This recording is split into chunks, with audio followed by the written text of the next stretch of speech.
Hey guys, welcome back to 234 in La Casa. So I have a daughter who enjoys mashed potatoes, and while I love making them from scratch, she does enjoy these packaged mashed potatoes. So I wanted to show you all a better way of making these potatoes so that they taste a little bit more like homemade mashed potatoes, as much as you can get them that way. I don't really care for these, but she loves them, and so I'm going to share with you all how I make my mashed potatoes out of the pack taste like homemade.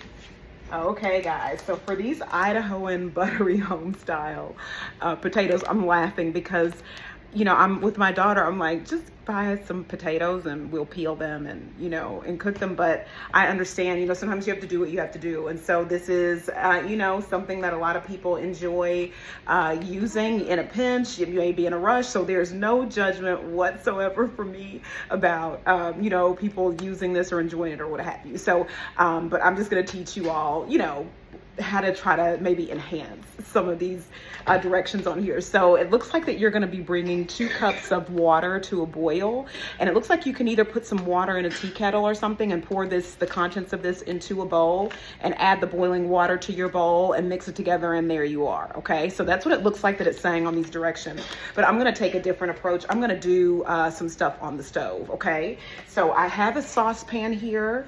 All right, and this is a 4-quart saucepan, and I have some heavy whipping cream, and you can use whole milk if you would like to, or like the heavy whipping cream, or you can also use, like I have chicken base. You can use chicken base and put that in some, like a teaspoon of that in some water, in a cup of water, mix that around. Okay, so those are the 3 different things that you can use to try to enhance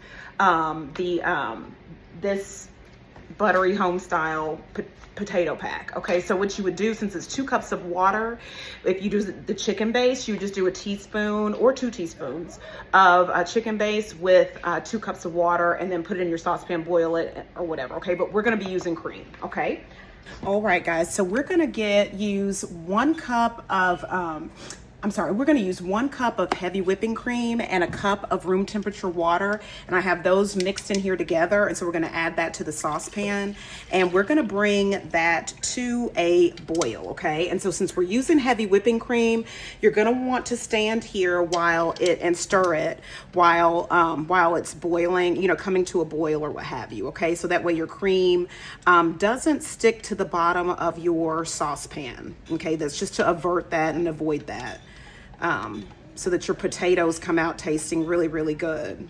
All right, guys, so this is boiling. So I'm going to go ahead and, per the directions, you know, go ahead and add the contents of the buttery homestyle potatoes.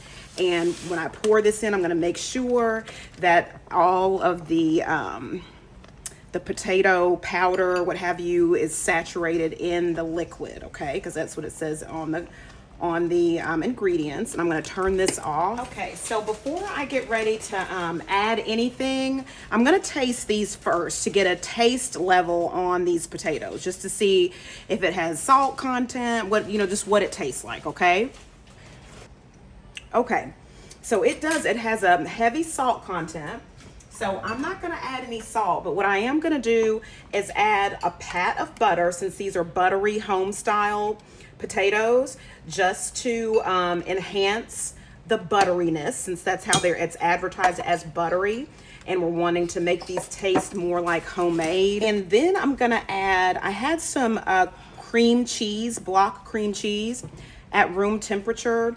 And this is about 2 tablespoons of block cream cheese. So I'm going to go ahead and add 1 tablespoon of cream cheese to these potatoes. Okay, I'm adding this because I normally add cream cheese to my potatoes that I peel for my mashed potatoes. So I'll either add cream cheese or I will add sour cream, but for the majority of the time I add cream cheese to mine. And I'm going to reserve the other tablespoon because it may not need, this isn't a lot of potatoes, so it may not need another tablespoon. So I'm just going to mix this together. Okay, and then to this I'm going to add a little bit more heavy whipping cream. These are kind of stiff, and so I'm going to add some heavy whipping cream to this as well. Okay, And when I make mashed potatoes, just plain ones, not garlic mashed potatoes, which I make those a lot. But when I'm just doing plain mashed potatoes, it's just salt and pepper that I'll put in there with the cream cheese and all that. So I'm gonna go ahead, since this has already has a good salt content in it, and I added salted butter, I'm gonna go ahead and add some black pepper to this. And I think I'm going to add a little bit more butter as well to see if that will kind of break this up some too, because it is rather stiff and it's not looking like real mashed potatoes to me. So let's see.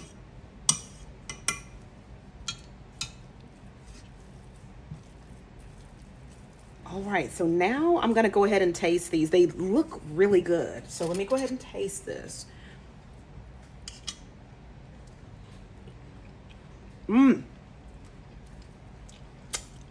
That's good. The addition of the butter, and I think I'm gonna add just a little bit more butter. So that's a total of, I think, 3 pats of butter that this is gonna need, along with cream cheese. Now, if you like the sour quality of sour cream in your potato, instead of using the whipping cream that I used earlier, you know, to get the potatoes looser, you could use sour cream as well in place of that, okay? Because I like the sour quality of sour cream in potatoes as well. I think it's really, really good. All right, guys, so here are the potatoes. Get y'all a little up close. And I put a little pat of butter on top. They look pretty good, and I tasted them in the saucepan. They were good in there. So here we go. And I didn't add anything else other than that pat of butter on top. So, you know, after I went off camera. They're good. They're really good. They're thick. They have a nice consistency and lots of flavor. And they taste totally different than when I tasted them when they were first, you know, just cooked in the cream and the water before I added the cream cheese and the butter and the pepper. So they really, really taste even more home style than what comes in the bag. So I'm sure, I know that whipping cream helped it, and diluting it a little bit with water, you know, helped that cream and everything as well. I can't imagine making this with just straight water though. So if you really want to have a home style taste with these, then use those hacks that I just showed you, okay? That'll help enhance the flavor and have it really tasting like something home style, all right? I'll see y'all later, and y'all have a blessed and beautiful day. Bye-bye.